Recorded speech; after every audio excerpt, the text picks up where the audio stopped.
Did you know that around 1% of couples trying to conceive face a heartbreaking challenge called recurrent pregnancy loss or RPL? Traditionally, RPL meant 3 or more consecutive pregnancy losses before 20 weeks or when the fetal weight is under 500 grams.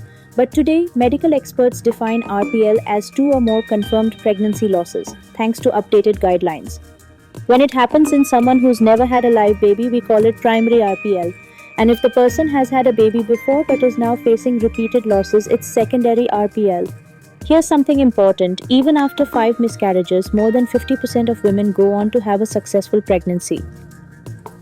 There are several possible reasons for recurrent pregnancy losses, and identifying them helps guide treatment. Let's look at some common causes of pregnancy loss and how they can be addressed. First, genetic causes. Sometimes one parent may carry a chromosome issue like a translocation. In such cases, doctors may suggest options like IVF with genetic testing or even donor gametes depending on the situation. Number 2, structural issues. Uterine abnormalities like a septate uterus, polyps, or Asherman syndrome, which means uterine adhesions, can also play a role. These are often detected through a saline sonogram or a hysteroscopy. Third, immune issues. Conditions such as antiphospholipid antibody syndrome or APS and lupus may increase the risk of pregnancy loss. 4. Hormonal problems. Uncontrolled diabetes, thyroid issues, PCOS, and obesity can all contribute to the risk. The good news is that testing and proper management can really make a difference. Understanding these causes is the first step towards effective treatment and planning for a healthy pregnancy.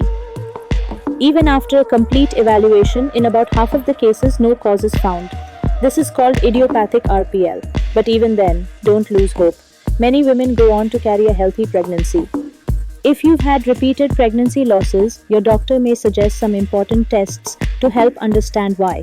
Let's take a quick look at what these tests are. First, karyotyping. This is a blood test for both partners to check if there are any chromosomal changes, like translocations, that might affect pregnancy. Next, the antiphospholipid antibody panel. This checks for specific antibodies that can increase the risk of blood clots or affect the placenta. It includes tests for lupus anticoagulant, anticardiolipin antibodies, and anti-beta-2 glycoprotein 1 antibodies. Then comes the thyroid profile. Even mild thyroid problems can affect pregnancy, so checking this is very important. And finally, HbA1c. This tells us how well your blood sugar has been controlled over the past few months, especially if diabetes is a concern. These simple tests can help identify treatable conditions and guide your care moving forward to improve your chances of a healthy pregnancy. What about second trimester losses? These are less common than first trimester miscarriages, but when they happen, the reasons can be different.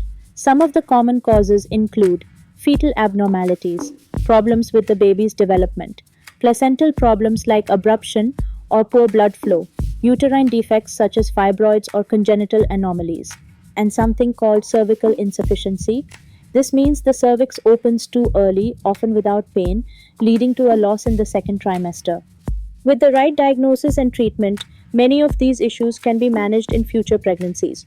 RPL is emotionally tough, but with proper evaluation, care, and support, hope is real.